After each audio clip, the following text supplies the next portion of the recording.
이번에는 무형자산의 후속 측정에 대한 건데, 자, 이게요, 일반 기업 회계 기준과 국제 회계 기준이 조금 차이가 있을 수 있습니다.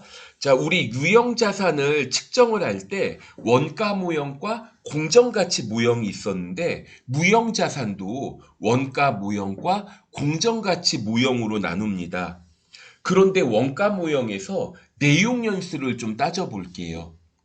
그러니까 예를 들어서 자, 무형자산 중에 보면 내용 연수가 유한한 경우도 있지만 내용 연수가 무한한 경우도 있어요. 예를 들어 우리나라 기업 중에 한국담배인삼공사가 있어요. 그래서 자, 여기 담배인삼공사의 경우에는 담배를 제조해서 독점적으로 제조해서 생산 판매할 수 있는 권리가 부여되어 있습니다. 그런데 사람들이요, 50년 전에도 담배 피웠고요, 지금도 담배 피는 사람 있고, 뭐 10년, 20년 후에도 담배를 피는 사람이 있을 거예요. 그러니까 일반 기업 회계 기준에서는 뭐 그냥 독점적 배타적 권리가 있는 경우를 제외하고는 20년 이내로 한다 이런 식으로 이제 했었는데 국제회계 기준에서는 20년이라는 규정이 따로 없습니다. 내용 연수가 그러니까 비한정 이렇게 이제 구분을 해볼 거예요. 자, 먼저 원가 모형. 이거는 일반 기업 회계 기준과 유사합니다. 자, 무형자산의 상각은 사용 가능한 때부터. 자, 여러 가지 방법이 있지만 합리적인 상각 방법을 정할 수 없을 땐 정액법이고, 그리고 상각 방법 변경이에요. 이거 유형자산도 회계 추정의 변경으로 보아 전진법으로 처리했는데, 자, 무형자산도 마찬가지입니다. 자, 반면에 내용 연수가 무한하다고 판단되는 경우 있죠. 자, 비안정. 그럼 감가상각을 안 합니다. 네, 손상차손은 인식을 해요. 그리고 손상차손 환입은 안 하네. 자, 이거 좀 정리해 볼게요. 자, 손상차손이 뭐였죠? 자산의 가치가 급격하게 하락해서 회복이 불가능할 것 같다. 이런 경우에 손상차손을 인식하죠. 그런데 유형자산은요, 손상차손 환입이 가능합니다. 나중에 자산의 가치가 회복되면 유형자산의 손상차손 환입은 가능한데요. 자, 무형자산의 손상차손 환입은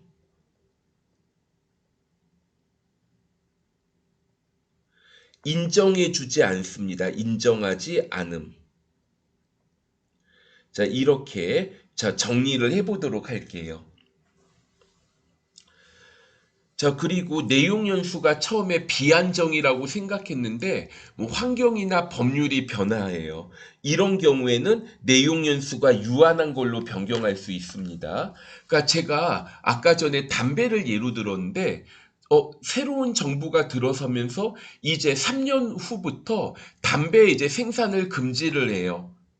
그래서 이제 담배 못 만들어. 또는 다른 일반 기업도 담배 생산을 허용을 해줘요. 그럼 나한테 독점적인 권리가 없어요. 이런 식으로 이제 환경이 바뀌면 내용 연수가 있는 것처럼 바꿀 수도 있습니다. 자, 이렇게 이제 무형자산을 평가할 때 원가 무형에 대해서 살펴봤고, 그 다음에 재평가 무형이 있습니다.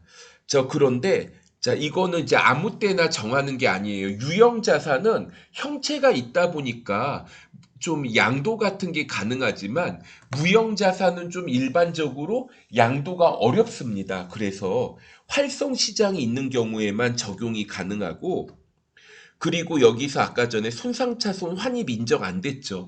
우리 유형자산은 가치가 오르면 재평가 이 기타 포괄손익으로 인식했는데 무형자산은 가치의 증가는 인정해주고 있지 않습니다. 자, 객관식 문제 한번 보도록 할게요. 1번. 자, 문제가 올바르지 않은 것은 물어봤죠. 자, 1번. 내용 연수가 유한한 건 상각을 하고 내용 연수가 무한한 건 상각하지 않는다 맞고요. 그 다음에 두 번째 합리적이지 신뢰성 있는 방법을 결정할 수 없으면 정액법 많고 비한적인 거 상각을 하지 않죠. 그 대신에 손상차손은 검토합니다. 4번이 답인데 회계 추정의 변경은 맞는데요. 이거는 소급이 아니라 전진적으로 적용합니다. 그러니까 이게 이제 무슨 차이가 있냐면 만약에 전진적으로 적용을 해요. 그러면 과거는 묻지 마세요. 앞으로 잘할게요죠. 예를 들어 내가 무형자산을 1,000만 원에 취득해요. 1,000만 원에 무형자산 취득.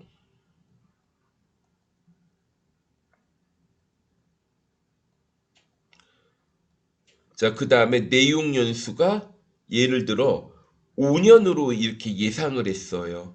그러면 1년에 2천만 원 상각하겠죠. 그런데 생각을 해보니까 1년 경과 후에 생각을 해보니까 내용 연수가 이게 5년이 내용 연수는 5년이 아니라 3년이 적당하다고 해볼게요. 그러면 한번 정리해 볼게요. 처음에 1,000만 원. 5년. 원래 내 의도는 어땠어요? 원래 의도는 이렇게 5년에 걸쳐서 1,000만 원을 감가상각해야지 이렇게 생각을 했는데 1년이 지났습니다. 처음에 800만 원 상각을 했겠죠. 200만 원 상각을 하니까 장부 금액이 800만 원이 남아 있겠죠. 그런데 내용 연수가 5년이 아니라 3년인 것 같아. 그럼 전진법은 과거는 묻지 마세요. 앞으로 잘할게요. 그럼 남은 2년 동안 이렇게 이제 상각을 하는 게 전진법입니다. 무형자산도 이렇게 전진적으로 적용을 해요. 반면에 소급법은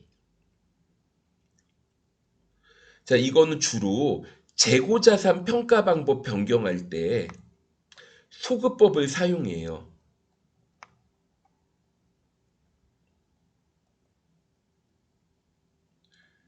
예를 들어 볼게요. 2000X1년도에 내가 재고자산을 이동평균법으로 평가를 했어요. 2000X2년도에도 재고자산을 이동평균법으로 했어요. 2000X3년도에도 재고자산을 이동평균법으로 했다. 이렇게 예를 들어 볼게요. 무슨 말인지 이해되시죠? 근데 이동평균법인데, 이거를 2000X3년도에, 내가 생각해 보니까 선입선출법이 나을 것 같아. 이렇게 변경한다고 해보겠습니다. 그럼 이때 이제 소급 적용한다면 어떻게 되는 거예요? 2000X1년과 2000X2년에도 선입선출법을 적용했다면 재무제표가 어떻게 될 것인지 제작성을 합니다. 그런데 무형자산의 상각기간 상각방법 변경은 추정의 변경이니까 소급 적용하지 않습니다. 2번 무형자산 상각비가 있어요. 이거 주의하실 점이 있는데 10월 1일부터 사용 가능합니다. 그러니까 1년분을 전부 감가상각하는 게 아니라 10, 11, 12, 3개월분만 해야 됩니다. 무형자산 600만 원, 이거 5년 정액법이니까 1년에 120만 원 상각하겠죠. 10월 달에 취득했으니까 12분의 3 이렇게 계산을 해 볼게요. 그러면 무형자산 상각비는 30만 원. 1번이 답이 되겠습니다. 그 다음에 3번 문제 보도록 하시죠.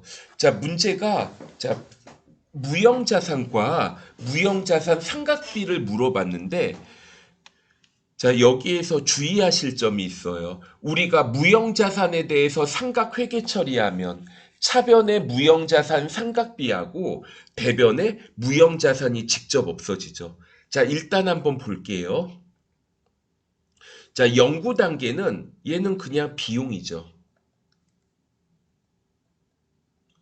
자, 개발 활동 15만 원이 있는데 3만 원은 이게 4월 1일부터 9월 30일까지 지출, 나머지 12만 원은 10월 1일에 지출됐는데 10월 1일에 지출된 12만 원만 인식 요건을 충족한대요. 3만 원은 비용, 자, 그 다음에 12만 원만 무형자산입니다.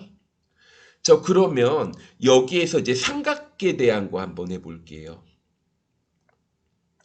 자, 12만 원에 무형자산을 지출했습니다. 자, 내용 연수가 5년이에요. 그러면 1년에 2만 4천 원을 상각을 하겠죠. 자, 10, 11, 12, 3개월분을 계산을 해봅니다. 그러면 6천 원이 계산되네요. 자, 그리고 이제 회계 처리 한번 볼까요? 회계 처리. 자, 무형자산 상각, 차변에 무형자산 상각비 6,000원. 대변에 자, 무형자산 6,000원. 이렇게 처리하겠죠. 자, 그러면 무형자산 상각비는 6,000원이고 이거 12만 원에 취득했잖아요. 12만 원에 취득을 했는데